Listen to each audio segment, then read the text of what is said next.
যে কোম্পানি, তাদের প্রোডাকশন হচ্ছে কারা? এই মিস্টার ইয়াজিদ। ইয়াজিদ থেকে নিয়ে শুরু করে উমাইয়াদের অনেকেই মুনাফিকদের প্রোডাকশন। এখান থেকে এদের কাছ থেকে শুরু হয়েছে, এদের কাছ থেকে যারা প্রোডাকশন হয়েছে মির্জা গোলাম আহমদ কাদিয়ানি, এবং এদের কাছ থেকে বর্তমান মোতাজেলি আছে, রাফেজি আছে, এগুলো আগের। কিন্তু বর্তমান যেটা ওয়াহাবি ফিতনা, যেটা দুনিয়া জুড়ে পরিচিত, ওয়াহাবি ফিতনা বলা হয়, ওয়াহাবি ক্রাইসিস, ওয়াহাবি ফিতনা, অর্থাৎ যে ইয়াজিদ থেকে, উমাইয়াদের থেকে এবং ইয়াজিদ থেকে এই আদর্শ, এই ফতোয়াগুলো এসেছে একেবারে ওয়াহাবি পর্যন্ত। ওয়াহাবিরা এই ফতোয়াকে সারা দুনিয়ায় চালু করে দিয়েছে। মোহাম্মদ ইবনে আব্দুল ওয়াহাব নামের আরবের একজন তুখর আলেম ছিলেন, সংস্কারবাদী ছিলেন। সংস্কারের নামে তিনি কি করেছেন? আওলাদের রসুলদেরকে খতম করেছেন, জান্নাতুল বাকি ভেঙে দিয়েছেন, জান্নাতুল মুআল্লা ভেঙে দিয়েছেন। রসুলুল্লাহর কবর ভেঙে সমান করতে পারলে সওয়াব হতো, এই বক্তব্য তার।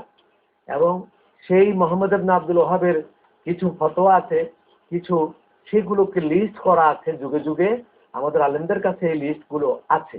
সুতরাং আমাদেরকে মনে রাখতে হবে এই মোহাম্মদ ইবনে আব্দুল ওয়াহাব কিন্তু ইয়াজিদ প্রিয়, ইয়াজিদ ভক্ত, এবং তার সাধনাই এবং তার তার আপনার আদর্শই হচ্ছে ইয়াজিদের আদর্শ। ইয়াজিদকে সে ভালোবাসে। আর মিস্টার ইয়াজিদ আওলাদের রসুলদের সবচেয়ে বড় দুশ্মন ছিল। ইয়াজিদ লানাতুল্লাহি আলাইহি মালাউন, সে আওলাদের রসুলদের আহলে বায়াতের সবচেয়ে বড় দুশ্মন সেই জামানায় ইয়াজিদ ছিল। এবং সেখান থেকে আহলে বায়াতদের প্রতি অনেক অত্যাচার করা হয়েছে। সেখান থেকে ওয়াহাবিদের জন্ম, মোহাম্মদ ইবনে আব্দুল ওয়াহাবের জন্ম। মোহাম্মদ ইবনে আব্দুল ওয়াহাবের পরেই হচ্ছে মির্জা গোলাম আহমদ কাদিয়ানি, যে নবী দাবি করেছিল, বড় আলেম হতে হতে বুজুর্গ হয়ে গেল, বুজুর্গ হয়ে 7 মিটে না পরে নবী দাবি করলো। সেখান থেকে এখন আবার তাকে নবী বলা হয় না, মাহাদি বলা হয়। তো সেই কাদিয়ানি মসজিদ বাংলাদেশেও আছে, বিশ্বের বিভিন্ন জায়গায় আছে। কাদিয়ানিরা বহাল তবিয়তে আছে, এবং ইহুদি নাসারা তারা কাদিয়ানিদেরকে সরাসরি মদদ দেয়। কাদিয়ানিদের নামাজ, কাদিয়ানিদের জুমা, কাদিয়ানিদের বক্তৃতা ওদের টেলিভিশনে গোটা ওয়ার্ল্ডে প্রচার করে। অথচ মক্কা শরীফে এত বড় জামাত ওইটা প্রচার করে না। দরদ কত বেশি নামাজের, দরদ যে কেন বেশি থাকবে না? ওরা তো ওদের গোলামি করছে, দরদ থাকবে না কেন? কাদিয়ানিরা ইহুদি নাসারা ভৃত্য, সুতরাং তাদের দরদ তো থাকবেই। তো সেই জন্য তাদের থেকে চলে আসছে এই বিষাক্ত আকীদা, ফতোয়া বেয়ে বেয়ে ভারতবর্ষে চলে আসছে। অথচ যেই ভারতবর্ষের কথা আল্লাহর নবী এত সুন্দর করে বলতেন, যে আমি সকালবেলা ফজরের পর মসজিদ নববীর ছাদে হুজুর যেতেন, সেখান থেকে পূর্ব দিকে নাক দিয়ে লম্বা শ্বাস নিতেন আর বলতেন, আমি এদিকে একটা জায়গা আছে ভারতবর্ষ, হিন্দুস্তান, সেখান থেকে আমার প্রেমিকের খুশবু পাচ্ছি আমি। তখন আমি যেতে পারবো না সেখানে, আমার সাহাবীরা যাবে না, সেখানকার মানুষ আমার নাম শুনে মুসলমান হবে, আমাকে তারা ভালোবাসবে কেন? আমার আত্মা, আমার একটা আত্মার অংশ মক্কা শরীফে জন্ম নিয়েছে, আমার আত্মার আরেকটা অংশ ওখানে, সেই আত্মার আরেকটা অংশ ওই ভারতবর্ষে আমার আছে। যার কারণে পৃথিবীতে এই মারেফত, ইলমে মারেফত এবং তরিকতের মূল শিকড় এই ভারতবর্ষে। এবং ভারতবর্ষের মানুষ তরিকার প্রতি বেশি অনুরক্ত কেন? এই জন্য রাসূলুল্লাহ আত্মার শরীয়তের অংশ সেখানে, মারেফতের অংশ এখানে। সেই জন্য এই ভারতবর্ষের মানুষকে এতটা হুজুর ভালোবাসেন। অথচ সেই ভারতবর্ষে চলে আসছে ওই বিষাক্ত মতবাদ, ফতোয়া। ভারতবর্ষের আমাদের দেশ, আমাদের দিল্লিতে দারুল উলুম দেওবন্দ মাদ্রাসায় প্রথম খাওয়ার হয়, সেখান থেকে এগুলো বেয়ে বেয়ে বেয়ে বেয়ে চলে আসছে পাকিস্তান, পাকিস্তান থেকে চলে আসছে বাংলাদেশে। অবশ্য আল্লাহ মেহেরবানি, সেখানে দারুল উলুম দেওবন্দ একটা অংশ ওলামাদের তারা বুঝে ফেলেছে যে আমাদেরকে শেষ করার জন্য এটা করা হচ্ছে। তারা সেখান থেকে নিজেদেরকে হেফাজত করে তারা আলাদা রয়েছেন। এই জন্য সেখানেও শীতল আর গরম দুইটা পদ আছে। গরম যারা, এরা খুবই গরম, এবং শীতল দেওবন্দি যারা, তারা এগুলোকে অস্বীকার করে না, এইসব ফতোয়ার সঙ্গে তারা নাই। তারা হানাফি মযহাবের তরিকাতপন্থী তারা, এবং তাদের সাথে আমাদের অনেকটা মিল আছে। আর একদল আছে খুব গরমপন্থী, উগ্রপন্থী, তাদের এই ফতোয়াগুলি হচ্ছে এটা।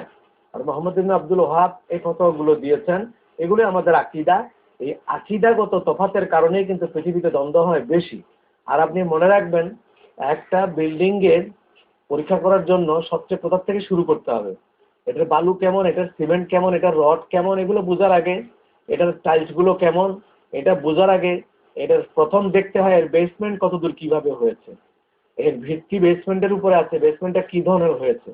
বেসমেন্ট যদি শুধু একটা করে লোহার রড দিয়ে খাম্বা বানায় মাটিতে বসায় দেয়, বিল্ডিং কোনোদিন টিকবে না, কোনোদিন না কোনোদিন ভেঙে পড়ে যাবে। বেসমেন্টে এই পিলারগুলোর নিচে অনেক দূর জায়গা পর্যন্ত লোহার ফ্রেম তৈরি করে সেগুলোতে বড় করে, বেশি করে, চওড়া করে এবং অনেক ওজন করে সিমেন্ট বালু দিয়ে ঢালাই দিয়ে তারপরে সেখান থেকে মাঝখান থেকে একটা পিলার তুলতে হয়, যেন গোটা বিল্ডিং যত উঁচু হোক পড়ে না যায়, যত ঝড় তুফান আসুক পড়ে না যায়। তো সেই জন্য বেসমেন্ট কিসের উপর আছে এটা আগে দেখতে হয়।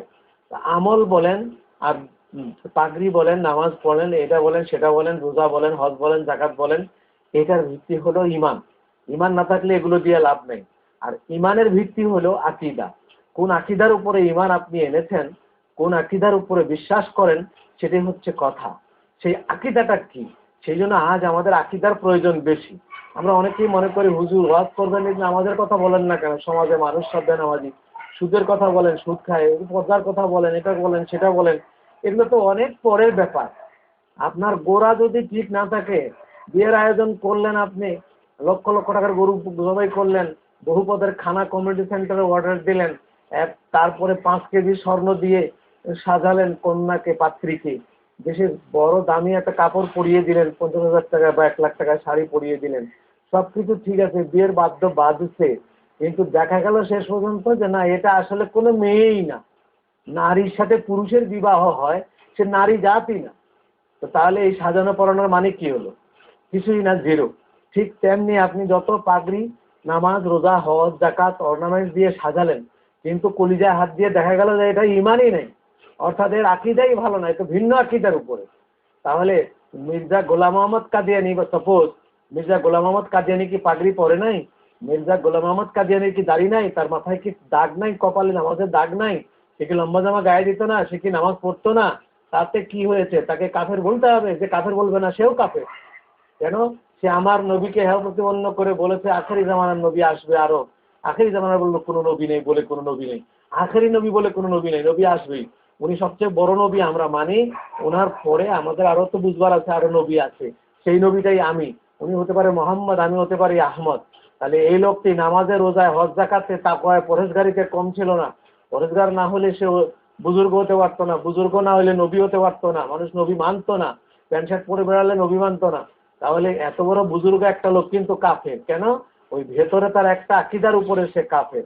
আর এটাও মনে রাখবেন, কাফের হতে 1 ঘন্টা বক্তৃতা দেওয়া লাগে না, 10 পৃষ্ঠা লিখতে হয় না, একটা শব্দের জন্যই কাফের হওয়া যথেষ্ট। আবার মুসলমান হওয়ার জন্য 1 ঘন্টা বক্তৃতা করতে হয় না, তারপর 10 পৃষ্ঠা লিখতে হয় না, লিখে সই করে মুসলমান হতে হয় তা না, 1 শব্দই যথেষ্ট। 1 শব্দে মানুষ ইমানদার হয়, আর 1 শব্দে ইমানদারি যায়। তাহলে 1 শব্দে ইমান যায়, 1 শব্দে ইমান আসে। তাহলে ইমান যাওয়ার জন্য তো এত কিছু দরকার হয় না। সেই জন্য আজ আমি বলি যে আমাদের অন্তরে আগে আকীদা কিসের উপরে আছে, ইমান আছে কিনা। ইমান না থাকলে আমাদের কোনো আমলের কোনো দরকার নাই, আমল দিয়ে কিছুই হবে না। এবার ইমান আছে, ইমান কোন আকীদার উপরে প্রতিষ্ঠিত, কোন প্ল্যাটফর্মের উপরে প্রতিষ্ঠিত, প্ল্যাটফর্মটা আমাকে দেখতে হবে। যদি আমি চিটাগং প্ল্যাটফর্মে বসে একটা ট্রেনে উঠে বসি, এরপর দিনাজপুর যাওয়ার জন্য তাহাজ্জুদ পড়তে থাকি, কাজ হবে না। আবার যদি আমি দিনাজপুরের গাড়িতে বসে চিটাগংয়ের চিন্তা করি, কাজ হবে না। এই জন্য প্ল্যাটফর্মটা আমাকে বেছে নিতে হবে, ওটারই নাম হচ্ছে আকীদা। সেই আকীদার সম্বন্ধে আমরা ইনশাআল্লাহুল আজিজ কথা বলছি, এবং সামনের পর্ব আমরা আমাদের কি কি আকীদার উপরে থাকা উচিত বিষয়গুলো নিয়ে ইনশাআল্লাহুল আজিজ কথা বলবো। আমাদেরকে দোয়া করবেন এবং ইজাজত দিবেন। আসসালামু আলাইকুম ওয়া রাহমাতুল্লাহি ওয়া বারাকাতুহু।